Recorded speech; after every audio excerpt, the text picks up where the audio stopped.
Berenice. La desdicha es muy variada. La desgracia cunde multiforme en la tierra.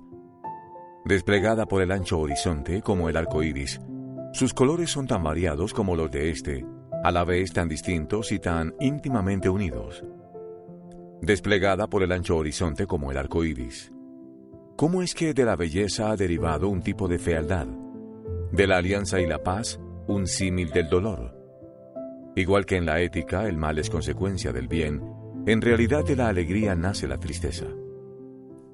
O la memoria de la dicha pasada es la angustia de hoy, o las agonías que se originan en los éxtasis que pudieron haber sido. Mi nombre de pila es Egaus, no diré mi apellido. Sin embargo, no hay en este país torres más venerables que las de mi sombría y lúgubre mansión.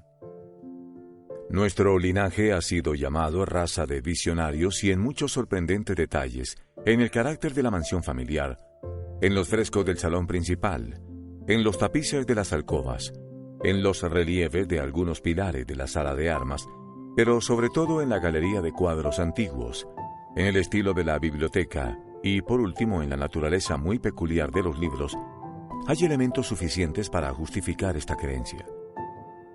Los recuerdos de mis primeros años se relacionan con esta mansión y con sus libros, de los que ya no volveré a hablar. Allí murió mi madre. Allí nací yo. Pero es inútil decir que no había vivido antes, que el alma no conoce una existencia previa. ¿Lo negáis? No discutiremos este punto. Yo estoy convencido, pero no intento convencer. Sin embargo, hay un recuerdo de formas etéreas, de ojos espirituales y expresivos, de sonidos musicales y tristes, un recuerdo que no puedo marginar. Una memoria como una sombra, vaga, variable, indefinida, vacilante, y como una sombra también por la imposibilidad de librarme de ella mientras brille la luz de mi razón. En esa mansión nací yo. Al despertar de repente de la larga noche de lo que parecía, sin serlo, la no existencia a regiones de hadas, a un palacio de imaginación, a los extraños dominios del pensamiento y de la erudición monásticos. No es extraño que mirase a mi alrededor con ojos asombrados y ardientes, que malgastara mi niñez entre libros y disipara mi juventud en ensueños. Pero sí es extraño que pasaran los años y el apogeo de la madurez me encontrara viviendo aún en la mansión de mis antepasados. Es asombrosa la parálisis que cayó sobre las fuentes de mi vida, asombrosa la inversión completa en el carácter de mis pensamientos más comunes. Las realidades del mundo terrestre me afectaron como visiones, solo como visiones, mientras las extrañas ideas del mundo de los sueños, por el contrario, se tornaron no en materia de mi existencia cotidiana, sino realmente en mi cínica y total existencia. Berenice y yo éramos primos y crecimos juntos en la mansión de nuestros antepasados, pero crecimos de modo distinto. Yo, enfermizo, envuelto en tristeza; ella, ágil, graciosa, llena de fuerza. Suyos eran los paseos por la colina, míos los estudios del claustro. Yo viviendo encerrado en mí mismo, entregado en cuerpo y alma a la intensa y penosa meditación. Ella, vagando sin preocuparse de la vida, sin pensar en la sombra del camino ni en el silencioso vuelo de las horas de alas negras. Berenice. Invoco su nombre. Berenice. Y ante este sonido se conmueven mil tumultuosos recuerdos de las grises ruinas. Ah, acude vívida su imagen a mí, como en sus primeros días de alegría y de dicha. Oh, encantadora y fantástica belleza. Oh, sílfide entre los arbustos de Arnheim. Oh, náyade entre sus fuentes. Y entonces todo es misterio y terror, y una historia que no se debe contar. La enfermedad, una enfermedad mortal, cayó sobre ella como el simún, y mientras yo la contemplaba, el espíritu del cambio la arrasó, penetrando en su mente, en sus costumbres y en su carácter, y de la forma más sutil y terrible llegó a alterar incluso su identidad. ¡Ay! La fuerza destructora iba y venía, y la víctima, ¿dónde estaba? Yo no la conocía, o al menos, ya no la reconocía como Berenice. Entre la numerosa serie de enfermedades provocadas por aquella primera y fatal, que desencadenó una revolución tan horrible en el ser moral y físico de mi prima, hay que mencionar como la más angustiosa y obstinada una clase de epilepsia que con frecuencia terminaba en catalepsia, estado muy parecido a la extinción de la vida, del cual, en la mayoría de los casos, se despertaba de forma brusca y repentina. Mientras tanto, mi propia enfermedad, pues me han dicho que no debería darle otro nombre. Mi propia enfermedad, digo, crecía con extrema rapidez, asumiendo un carácter monomaníaco de una especie nueva y extraordinaria, que se hacía más fuerte cada hora que pasaba, y, por fin, tuvo sobre mí un incomprensible ascendiente. Esta monomanía, si así tengo que llamarla, consistía en una morbosa irritabilidad de esas propiedades de la mente que la ciencia psicológica designa con la palabra atención.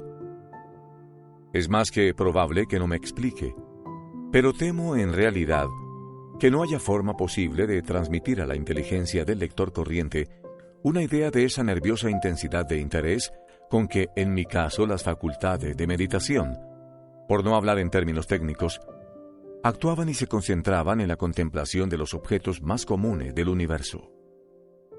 Reflexionar largas, infatigables horas con la atención fija en alguna nota trivial, en los márgenes de un libro o en su tipografía.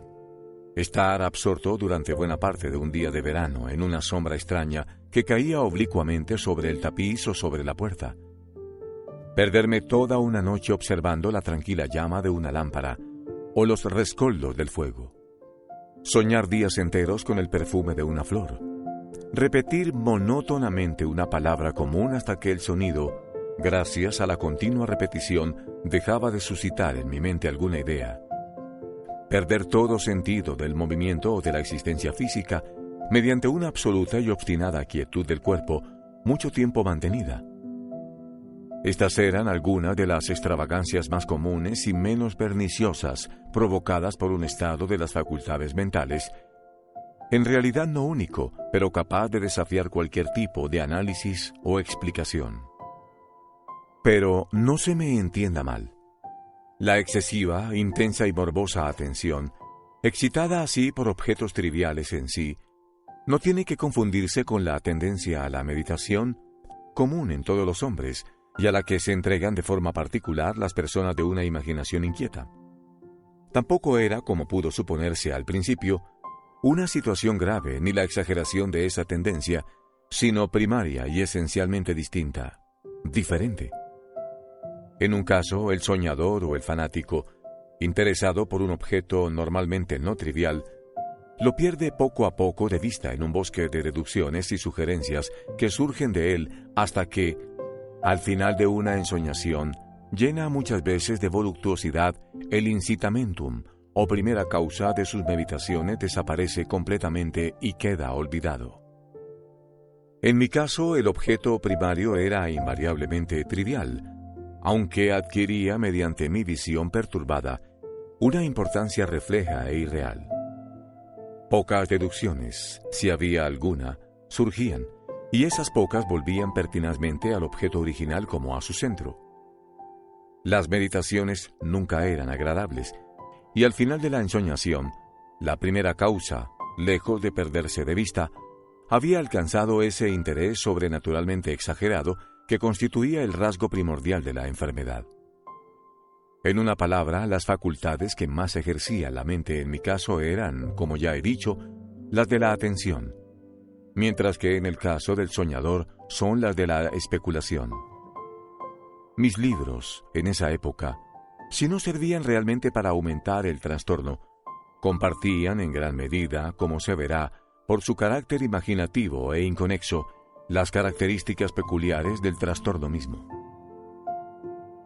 Puedo recordar, entre otros, el tratado del noble italiano Coelius Secundus Curio, de Amplitudine Beati Regni Dei, la grandeza del reino santo de Dios, la gran obra de San Agustín, de Civitate Dei, la ciudad de Dios, y la de Tertuliano, de Carne Christi, la carne de Cristo, cuya sentencia paradójica, mortus et Dei filius, credibili et scia ineptum et sepultus resurrexit, certum et scia impossibile est, ocupó durante muchas semanas de inútil y laboriosa investigación todo mi tiempo.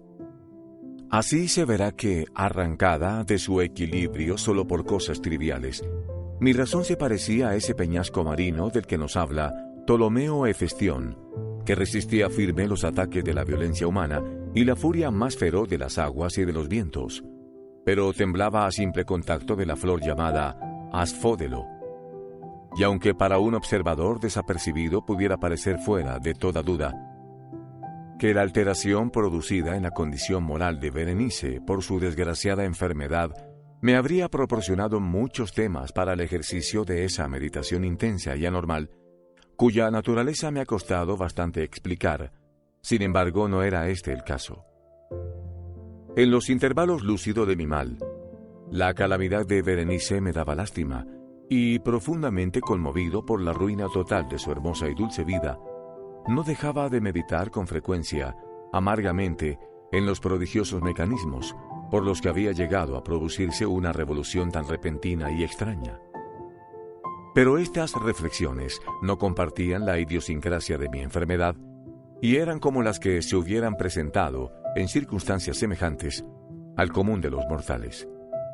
Fiel a su propio carácter, mi trastorno se recreaba en los cambios de menor importancia, pero más llamativos producidos en la constitución física de Berenice, en la extraña y espantosa deformación de su identidad personal.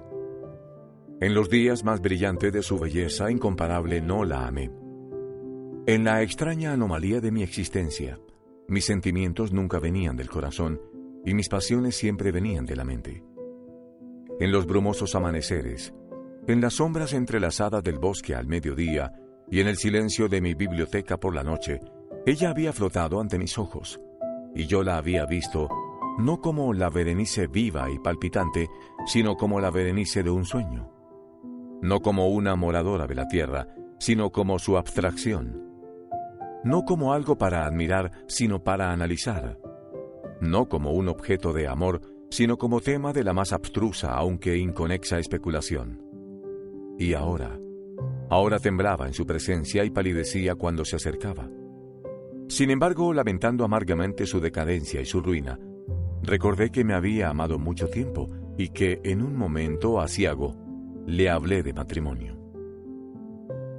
Y cuando por fin se acercaba la fecha de nuestro matrimonio, una tarde de invierno, en uno de esos días intempestivamente cálidos, tranquilos y brumosos, que constituyen la nodriza de la bella Alcione, estaba yo sentado, y creía encontrarme solo, en el gabinete interior de la biblioteca, y al levantar los ojos, vi a Berenice ante mí.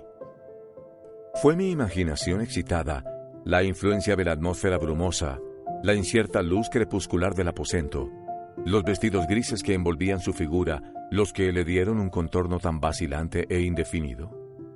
No sabría decirlo. Ella no dijo una palabra, y yo por nada del mundo hubiera podido pronunciar una sílaba. Un escalofrío helado cruzó mi cuerpo. Me oprimió una sensación de insufrible ansiedad. Una curiosidad devoradora invadió mi alma, y reclinándome en la silla, me quedé un rato sin aliento, inmóvil, con mis ojos clavados en su persona.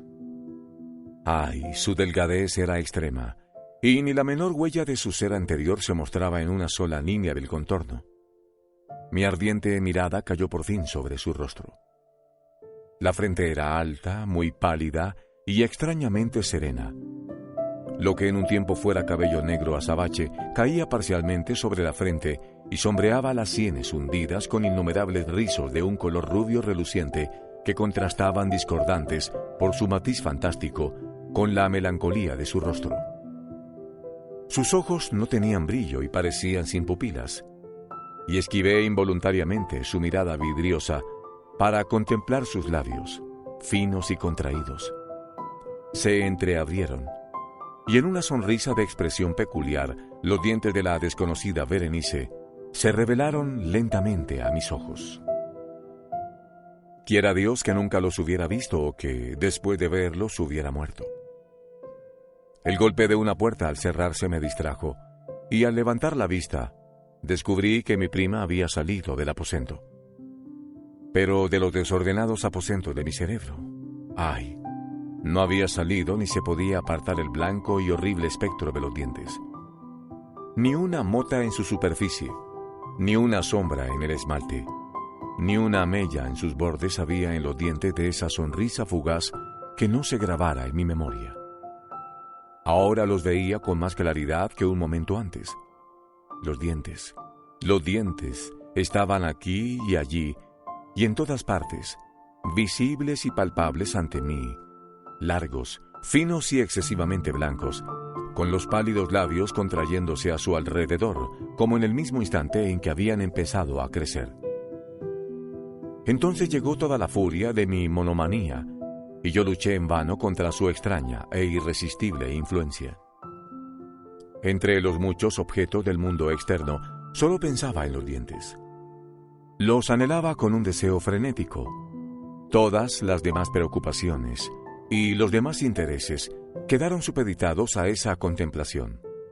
Ellos eran los únicos que estaban presentes a mi mirada mental, y en su insustituible individualidad llegaron a ser la esencia de mi vida intelectual. Los examiné bajo todos los aspectos, los vi desde todas las perspectivas.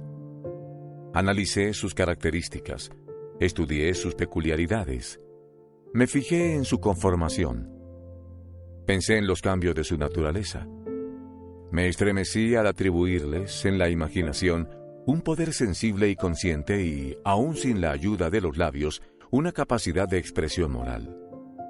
De Mademoiselle Sale se ha dicho con razón que tous ces pans états de sentiments, y de Berenice yo creía seriamente que toutes ces dents étaient décidées. Ah, este absurdo pensamiento me destruyó. Decidé. Ah, por eso los codiciaba tan desesperadamente. Sentí que solo su posesión me podría devolver la paz, devolviéndome la razón. Y la tarde cayó sobre mí, y vino la oscuridad. Duró y se fue. Y amaneció el nuevo día, y las brumas de una segunda noche se acumularon alrededor, y yo seguía inmóvil, sentado en aquella habitación solitaria. Y seguí sumido en la meditación, y el fantasma de los dientes mantenía su terrible dominio, como si con una claridad viva y horrible flotara entre las cambiantes luces y sombras de la habitación. Al fin irrumpió en mis sueños un grito de horror y consternación, y después, tras una pausa, el ruido de voces preocupadas, mezcladas con apagados gemidos de dolor y de pena. Me levanté de mi asiento y, abriendo las puertas de la biblioteca, vi en la antesala a una criada, deshecha en lágrimas, quien me dijo que Berenice ya no existía.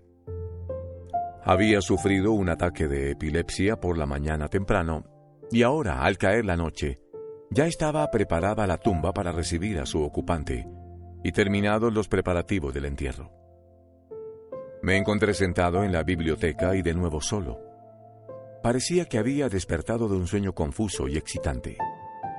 Sabía que era medianoche y que desde la puesta del sol Berenice estaba enterrada. Pero no tenía una idea exacta, o por lo menos definida, de ese melancólico periodo intermedio. Sin embargo, el recuerdo de ese intervalo estaba lleno de horror, horror más horrible por ser vago, terror más terrible por ser ambiguo. Era una página espantosa en la historia de mi existencia, escrita con recuerdos siniestros, horrorosos, ininteligibles. Luché por descifrarlos, pero fue en vano. Mientras tanto, como el espíritu de un sonido lejano, un agudo y penetrante grito de mujer parecía sonar en mis oídos. Yo había hecho algo, pero ¿qué era? Me hice la pregunta en voz alta y los susurrantes ecos de la habitación me contestaron. ¿Qué era? En la mesa, a mi lado, brillaba una lámpara y cerca de ella había una pequeña caja. No tenía un aspecto llamativo, y yo la había visto antes, pues pertenecía al médico de la familia. Pero, ¿cómo había llegado allí, a mi mesa? ¿Y por qué me estremecí al fijarme en ella? No merecía la pena tener en cuenta estas cosas. Y por fin mis ojos cayeron sobre las páginas abiertas de un libro y sobre una frase subrayada. Eran las extrañas pero sencillas palabras del poeta Sayat. Dis van mi sodales, si sepulcrum amicae visitarem, curas meas, aliquantulum for levatas. ¿Por qué al leerlas se me pusieron los pelos de punta y se me heló la sangre en las venas? Sonó un suave golpe en la puerta de la biblioteca y, pálido como habitante de una tumba, un criado entró de puntillas. Había en sus ojos un espantoso terror y me habló con una voz quebrada, ronca y muy baja. ¿Qué dijo? Oí unas frases entrecortadas. Hablaba de un grito salvaje que había turbado el silencio de la noche y de la servidumbre reunida para averiguar de dónde procedía, y su voz recobró un tono espeluznante. Claro, cuando me habló, susurrando de una tumba profanada, de un cadáver envuelto en la mortaja y desfigurado, pero que aún respiraba, aún palpitaba, aún vivía. Señaló mis ropas. Estaban manchadas de barro y de sangre. No contesté nada. Me tomó suavemente la mano. Tenía huellas de uñas humanas. Dirigió mi atención a un objeto que había en la pared. Lo miré durante unos minutos. Era una pala. Con un grito corrí hacia la mesa y agarré la caja. Pero no pude abrirla, y por mi temblor se me escapó de las manos y se cayó al suelo y se rompió en pedazos. Y entre estos, entrechocando, rodaron unos instrumentos de cirugía dental mezclados con 32 diminutos objetos blancos de marfil que se desparramaron por el suelo.